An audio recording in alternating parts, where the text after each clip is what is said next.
Okay, so you're listening because you really want to get better at speaking English, right?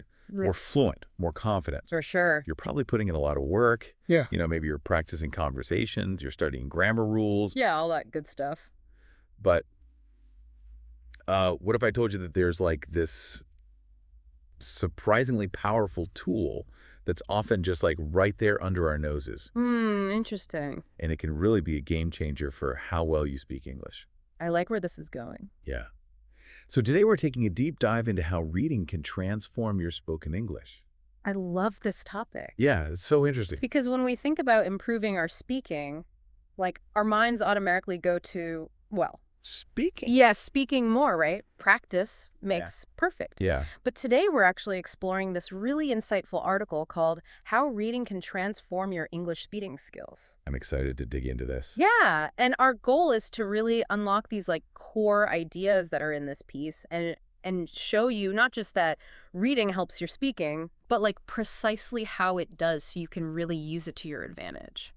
Okay, so let's start with something pretty fundamental. Yeah. Vocabulary. Love I it. mean, we've all been there, right? Right. You're in the middle of a conversation and the perfect word is just like, Oh, it's on the tip of your tongue. yes. Yeah. Exactly. Oh, so frustrating. And this article, it talks about how reading can help you expand your vocabulary. It really does. But it's not just about like memorizing word lists. It's about how you encounter those words. Absolutely. Let's have all the difference. It's about context. Yes. So, like, think about it this way.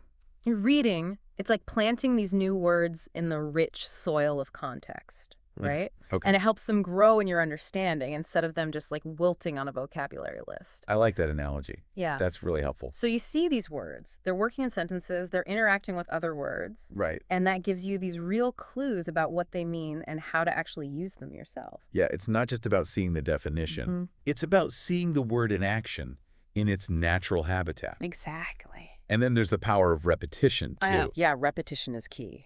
It's not like you just see a new word once and then hope for the best. Right. You keep reading and you're going to encounter that word again and again. Again and again. In different situations. Different contexts, different sentences. And that's what really helps it stick in your memory. That's the key. And what about all those like everyday idioms and expressions that native speakers use all the time? Oh, yeah, the ones that make you sound really fluent. Yes. Where you could find those being used naturally. I know, right? In the things we read. Exactly. In books and articles. Yep. And the article gives us this really actionable tip. Oh, I love those. Yeah, keep a vocabulary journal. Oh, that's a good word. So passive reading is great, but when you actually write down those new words Yeah.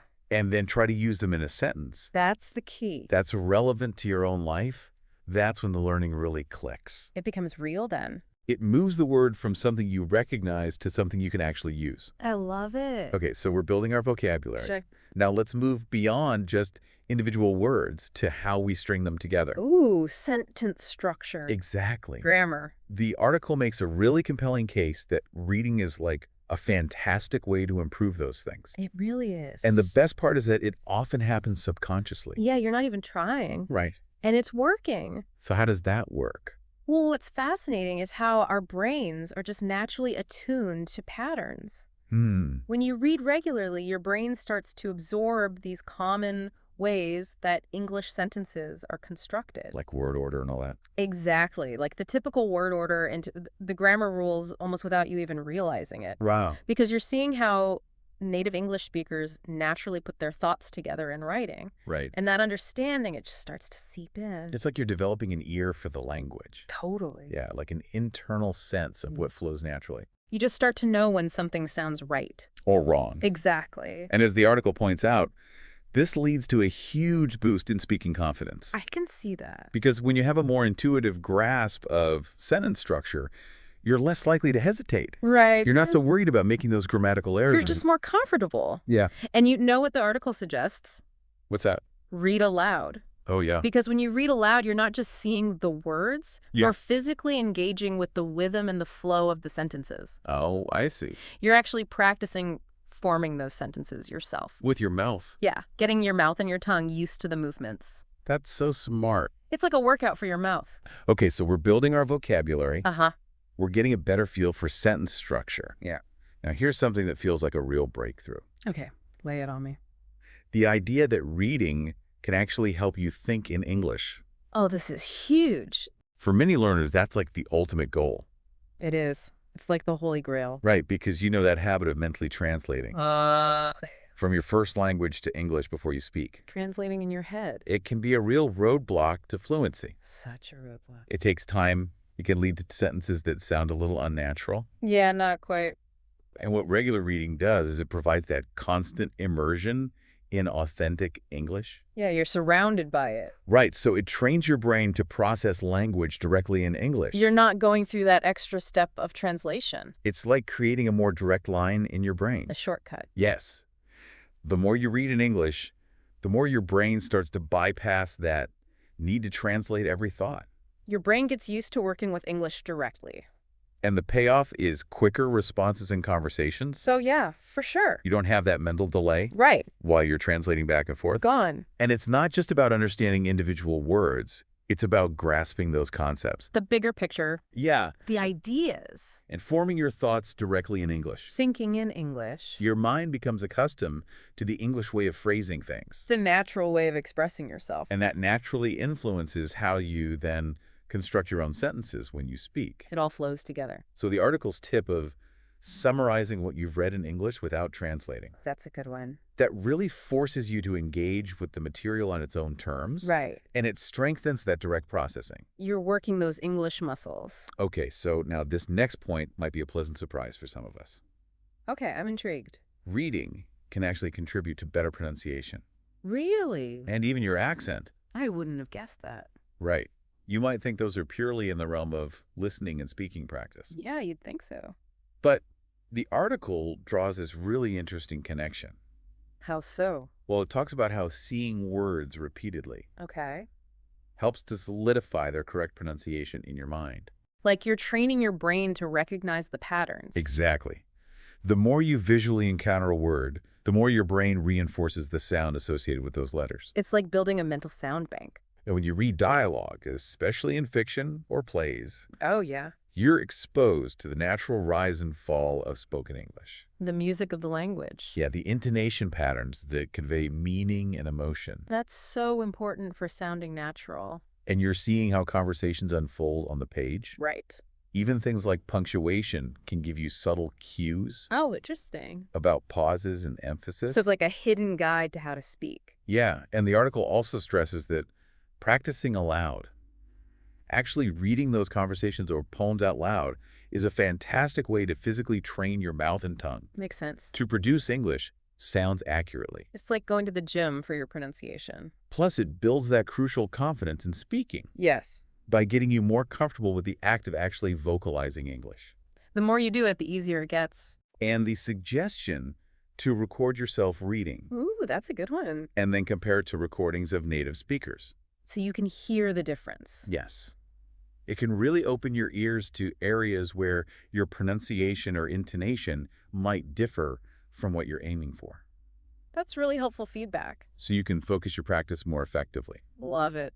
Okay, so we're on board with the power of reading. Totally. But the article also gives us some direction on what kinds of reading material are most beneficial for boosting our speaking fluency.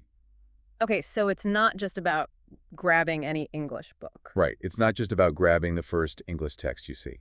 So what should we be reading? Well, different types of reading material offer different advantages. Okay. So novels and fiction, for instance. I love a good novel. They're usually packed with natural-sounding conversations, Right. everyday sentence Think structures. of what we want. So it gives you a great feel for how people actually talk in real life. It's like eavesdropping on authentic conversations. Then you have newspapers and articles. Okay. They tend to use more formal language, Right. which can be useful in certain speaking situations. Oh, for sure.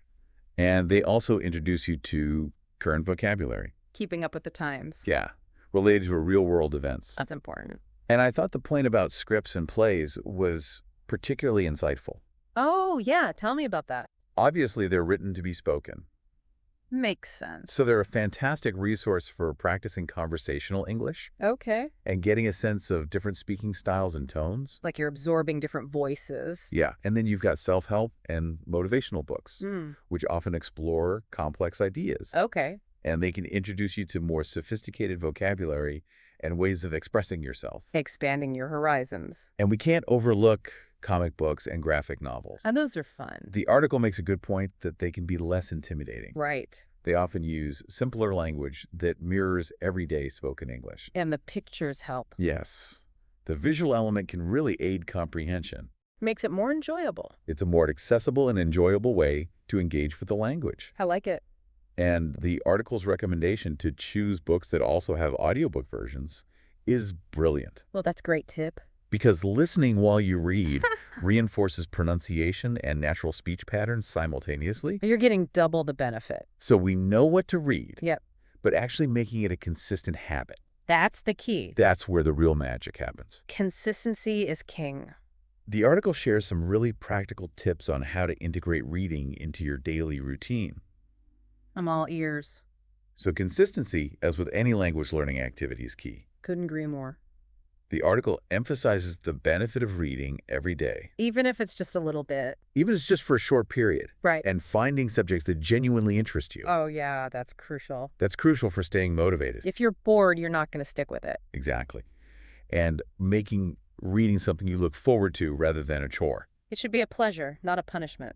And setting achievable reading goals Oh, that's a good idea. can give you a sense of progress and structure. Like you're actually accomplishing something. And I appreciate the suggestion of using reading apps. Yeah, those are so convenient. They make it so easy to access English reading material no matter where you are. On the go. And joining a reading club is a fantastic idea. Oh, I love that idea. It's not only deepening your understanding of what you've read through discussion, Right, you get to talk about it. but also getting valuable speaking practice With other people. in a supportive environment. Where it's safe to make mistakes. And the read and speak method. Oh, fill me in. The article highlights this method where you read a passage Okay. and then you try to explain it in your own words. I like it. It's a surprisingly simple yet incredibly effective way to actively engage with the material and practice your speaking skills at the same time.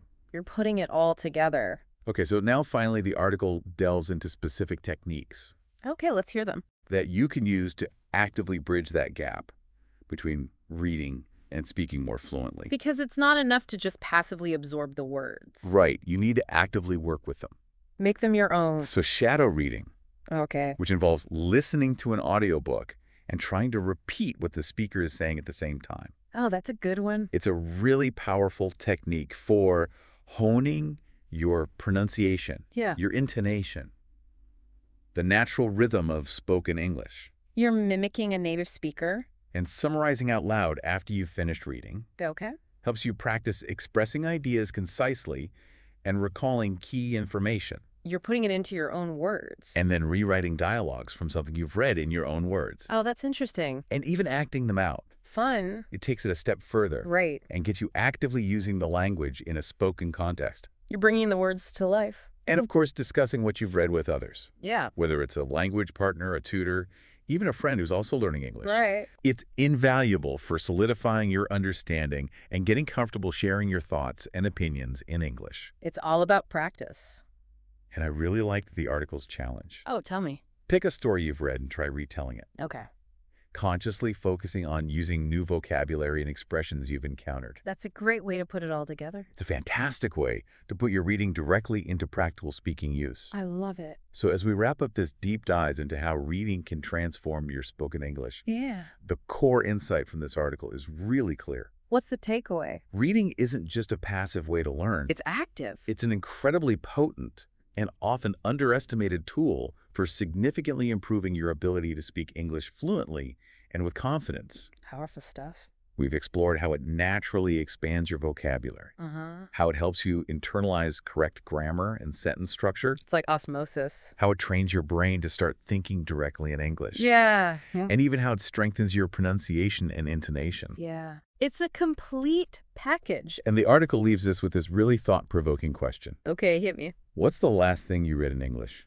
That's a good one. It's a great way to make you think about your current reading habits Right. Am I reading enough? and consider how you might incorporate the strategies we've discussed today All these great tips. to really unlock your full potential as an English speaker. It's all about taking action. Exactly. So get out there and read And speak. and watch your English skills soar. I love it. Happy reading, everyone. Thanks for joining us for this deep dive. It's been a pleasure. See you next time. Bye.